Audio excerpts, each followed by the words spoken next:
तो कहाँ से शुरू करें और कहाँ पे ख़त्म करें। Manchester City is in all sorts of trouble right now और अब हम एलिमिनेशन डोर के सिर्फ एक कदम दूर हैं। और इस मैच की अगर मैं बात करूं, it was a disgusting performance. Lead लेके लीड गंवाना, it is disgusting.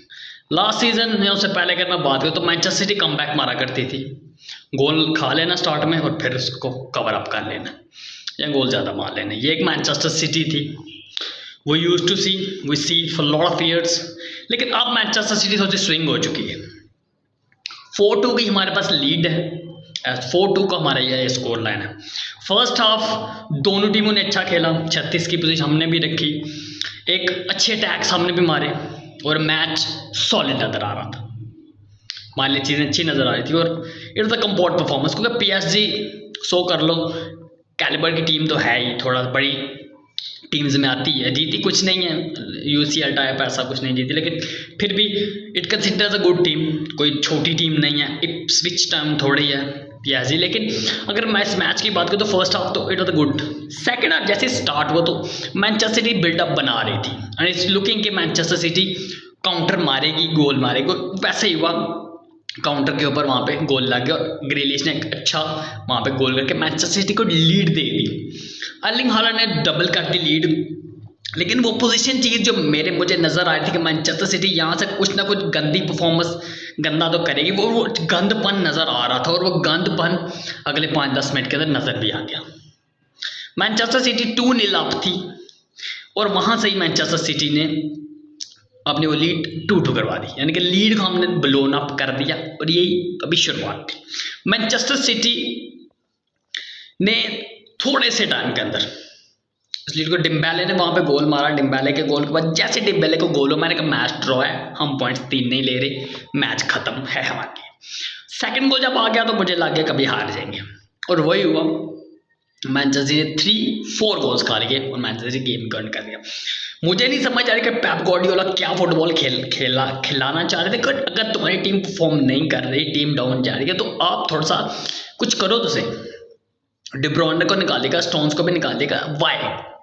It's a big question कि जब आपकी टीम नीचे लगी हुई है, अभी आपको प्लेस चाहिए थे कि आप वहाँ पे किसी और को निकालो। आपने कोचिक भी निकाल दिया और आपने केडीबी भी निकाल दिया। Why? What is the reason behind it? अगर तो आपको कम देखें, अगर आप तो कंपोज अगर पीएल को कंपोज क्यों कर रहे हो आप? मुझे ये समझ नहीं आ रही। आप पीएल के ऊपर आप फोकस कर, पीएल खत्म हो चुकी है भाई, यूसीएल के ऊपर फोकस करो। आपने यूसीएल के ऊपर फोकस करना है। यूसीएल के अंदर आपके चांसेस, आपको राउंड ऑफ 16 में अगर जगह मिलती है तो आप वहाँ से लीग जीत भी सकते हो, क्योंकि आपके पास प्लेयर्स आ जाएंगे कॉन्ट्रैक्ट के ऊपर, जो आपके 4 प्लेयर्स आने वाले हैं। लेकिन पीएल तो आप नहीं जीत सकते। पीएल के अंदर गैप आप चेक करो, 12 पॉइंट्स का गैप है, 1 गेम डाउन हो आप, कैसे उस गैप को कवर अप करोगे? नहीं कर सकते। लिवरपूल जिस फॉर्म के अंदर, लिवरपूल आपको कुछ भी उखाड़ने नहीं देगी ना। लिवरपूल के आप डाउन करीब भी जा सकते हो लिवरपूल के। इस वक्त अगर कोई टीम लिवरपूल के भी करीब जा सकती है तो वो ये दूसरी टीम है, नॉटिंघम फॉरेस्ट है। आर्सेनल चेल्सी बाढ़ में गई, आप टॉप 4 में हो, बस आपने टॉप 4 देखनी है। वो टॉप 4 आप लोगे, आपके जब प्लेयर्स आएंगे आपको वो चीज़। अभी आप अगर आप लीग जीतने की बात कर रहे हो तो लीग नहीं, league is done, league is done. आप डर्बी के बाद लीग इज डन, जब आप डर्बी हार गए तो league is done. Manchester city Liverpool से कम्पीट नहीं कर सकती लीग की, इसलिए आपको चैंपियन लीग को फोकस करना है, क्योंकि चैंपियन लीग के अंदर वो स्पेस है, चैंपियन लीग के अंदर वो चीज़ है जब रीबाउंड हो जाएगी हर चीज़। ये लिवरपूल ही लीग नहीं जीते, क्योंकि लिवरपूल टॉप के तो ऊपर तो लीग नहीं ना जीत रही। अगर आपको लीग जीतनी है, अगर आपको लीग जितवानी है तो वो रिवर्स हो जाएगा चीज़, मैचेज आएंगे, नॉट गेम्स आ जाएंगे, नॉकआउट के अंदर कुछ भी हो सकता है। लेकिन आप एक गलत नज़रिए के ऊपर चल रहे हो कि आप लीग नहीं, यूसीएल को आप डाउन क्यों कर रहे हो? मुझे नहीं समझ आ रहा कि यूसीएल आपने पीछे क्यों की हुई है। यूसीएल आपने बकवास तरीके से खेला ये मैच और पैथेटिकली डिफेंस तो है गंदा खराब। इन सब को ही बाहर फेंको। मैं वो पोस्ट आई, मैं बहुत ही अच्छी वो पोस्ट थी कि इन सब डिफेंडर को इधर डाल गया वापस, इधर ही पीएसजी में ही ढोड़ाओ, इनको पैरिस के अंदर उतारो सालों को। सारा डिफेंस स्ट्रक्चर गंदा पड़ा हुआ है हमारा और इस चीज़ के ऊपर हम वर्क भी नहीं कर रहे हैं। मिड के ऊपर हमने वर्क नहीं किया, डिफेंस तो हमने ले आए। स्ट्राइकर हमारा जो एक मेन बंदा स्ट्राइकर है उसकी गेम तो वो निभा रहा है, उसको जब बॉल आएगी एक आध गोल उसने मिस भी कर दिया, जो चांस क्रिएट होता, लेकिन this is it is this is how to perform the football game. But with this angle, with this point of view, this thing you can win the league. ये आपका बहुत गलत नजरिया है कि आप लीग जीत रहे हो। अब नहीं लीग जीत रहे हो इस टीम के साथ, इस पैथेटिक सिटी के साथ। अब उमर अमूश आ चुका है, क्या उमर अमूश खेलेगा अगले मैच के अंदर, उसका क्या सिस्टम होता है, किस तरह से वो आएगा, कब आएगा, ये डेफिनेटली चीज़ होगी। आपको अंदर उस प्लेयर को, अब प्लेयर को इंजेक्ट करो जल्दी से जल्दी। आपका क्लब ब्रुज वाले मैच से पहले आपने प्लेयर्स भर्ती करने और सारों को सबको खिलाना है। आपने जो साइनिंग किया है, साइनिंग का क्लब ब्रुज उससे पहले नहीं किया तो कहाँ पे खिलाना है साइनिंग को, साइनिंग से क्या फ़ायदा आपको। ये चीज़ आपको डेफिनेटली देखनी पड़ेगी। और उसके बाद मैनचेस्टर सिटी ने इस मैच के अंदर जो ब्लंडर्स मारे हैं, उस ब्लंडर्स को बिल्ड कर दो। केडीबी को टाइम दो, केडीबी को फिर आप एंड पे ले आओ, आप स्टार्टिंग ना दो। बिल्डअप अगर आपसे नहीं बन पा रहा स्टार्ट के ऊपर, आप तो वैसे ही गोल नहीं करते, फर्स्ट 30 मिनट के अंदर इतना ज़्यादा गोल्स नहीं करते हो, तो फिर आप केडीबी को सेकंड हाफ के अंदर ले आओ। अगर आपको गुंदोगन का भी खिलाना है तो गेम कंट्रोल एंड के ऊपर रखो, वो चीज़ गुंदोगन नहीं कर पा रहा। डोकू को आपने आज फिर नहीं खिलाया, क्यों नहीं खिलाया मुझे नहीं समझ आ रही।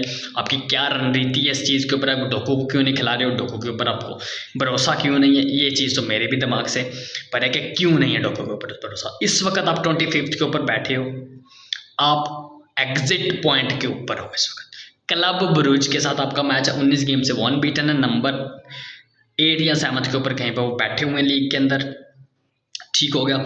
और आप के ऊपर सत्यानाश हो जाना आपका, वो इतना इजी क्लब नहीं है इस वक्त। अगर आप कंडीशन, अगर आपकी क्वालिफिकेशन मैं चेक करूँ, आप 25 के ऊपर आपको डू एंड डाई, हारे बाहर, ड्रॉ बाहर, ना आप ड्रॉ कर सकते हो मैच, ना आप हार सकते हो। अब बाहर हो, अब ड्रॉ के बाद भी बाहर हो, अब हारने के बाद बाहर हो। आपने मैच जीतना है और उसके बाद बेनफिका वर्सेस जुवेंटस का मैच होगा, उसके बाद स्पोर्टिंग है, उसके बाद स्टुटगार्ट है एंड ऑल्सो पीएसजी है। पीएसजी वर्सेस स्टुटगार्ट का मैच भी ड्रॉ ना हो और आप भी जीतो और बेनफिका भी हारे। यहाँ बेनफिका, क्योंकि बेनफिका जुवेंटस है तो वहाँ पे आप ये आंख लगा सकते हो कि जी हाँ वो कुछ हो जाएगा, वहाँ पे जुवेंटस शायद जीतिए और बेनफिका बाहर हो और आप ऊपर आ जाओ। लेकिन अगर आप खुद ही नहीं जीतोगे, आप पॉइंट ड्रॉप्स नहीं कर सकते। अगर आपने पॉइंट ड्रॉप किया आप हारोगे और आपको 2 गोल भी मारने हैं, 2 का जीडी आपने प्लस करना है। इसके ऊपर मैं अगली वीडियो में बता दूंगा। लेकिन this is a worst performance of Manchester city, worst performance of Manchester city and this is not done. और अगर आप इस तरह से खेलोगे तो आप इस साल मुझे नहीं लगता कि FA कप भी उठाओगे। प्रीमियर लीग तो जा ही चुकी है और चैंपियंस लीग भी चली ही जाएगी, लेकिन लेट्स सी कि क्या होता है। और जो प्लेयर्स आते हैं, क्योंकि अभी हमारे बहुत बड़े और गंदे गंदे फिक्चर्स हैं US प्रीमियर लीग के अंदर। आपके सामने चेल्सी, लिवरपूल आ रही है, दैट इज सो स्केरी।